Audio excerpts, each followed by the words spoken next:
When my parents passed away, I thought the worst pain I'd ever feel was losing them. I was wrong, because just a few months later, I discovered that my own sister had stolen the inheritance they left behind. And years later, when her life completely fell apart, she came back begging me for help. My name is Emily. Growing up, my older sister Jessica was always the favorite child. She got away with everything. If she made a mistake, my parents excused it. If I made one, I got blamed. But I never let that affect our relationship. At least I tried not to. When our parents passed away within a year of each other, we were devastated. They had worked hard their entire lives and left behind a house, savings, and a small investment account. Nothing life-changing, but enough to help both of us move forward. A few weeks after the funeral, Jessica offered to handle the paperwork. "Don't worry," she told me. "I'll take care of everything." I trusted her. After all, she was my sister. Big mistake. Months went by. Every time I asked about the inheritance, Jessica had a new excuse. "The lawyer is still working on it. The bank is processing documents. There's a delay." I believed her. Until one afternoon, I received a call from a family friend who happened to work at the bank. He asked me a strange question. "Emily, have you received your inheritance yet?" I told him no. There was a long silence. Then he said something that changed everything. "That's odd." My heart started racing. "What do you mean?" He hesitated before answering. "As far as I know, those funds were transferred months ago." I felt sick. Immediately, I called Jessica. At first, she denied everything. Then she got defensive. Finally, she admitted the truth. She had secretly transferred most of the money to herself. She claimed she deserved it more because she had more responsibilities. I couldn't believe what I was hearing. This wasn't a misunderstanding. This wasn't an accident. My own sister had stolen from me, and she wasn't even sorry. That day, something inside me broke. I stopped arguing. I stopped trying to reason with her.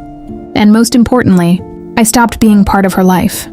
I blocked her number, ignored her messages, and moved on. It wasn't easy, but I refused to let her betrayal control my future. Over the next few years, I worked hard. I built my career, saved money, and slowly created a peaceful life for myself. Meanwhile, I occasionally heard updates about Jessica through relatives. She bought expensive cars, took luxury vacations, and acted like she'd won the lottery. Maybe she thought she'd gotten away with everything, but life has a funny way of balancing the scales. 3 years later, my phone rang. I looked at the screen. Jessica. For the first time in years. I almost didn't answer. But curiosity got the better of me. The moment I picked up, I heard crying. Real crying. Jessica sounded terrified. Her business had failed. She was drowning in debt. The luxury lifestyle was gone. The cars were gone. The money was gone. And now she needed help. Lots of help. "Emily," she said through tears, "please, you're the only person I can turn to." I sat there silently, listening. Then she asked the question I knew was coming. "Can you lend me some money?" For a moment, I couldn't believe it. The person who stole my inheritance was now asking me for financial help. The irony was unbelievable. She kept talking. She said families should support each other. She said people deserve second chances. She said we needed to put the past behind us. Finally, I interrupted her. "Where was that attitude when you stole from me?" Silence. Complete silence. For the first time, she had no answer. I took a deep breath. Then I said something I'd wanted to say for years. "You didn't treat me like family when you took what wasn't yours." Another silence. Then I ended the call. That was the last conversation we ever had. Some relatives accused me of being cold. Others said I should forgive her. Maybe they're right. Maybe forgiveness is important. But forgiveness doesn't mean allowing someone to hurt you twice. My sister made her choice years ago, and eventually, she had to live with the consequences.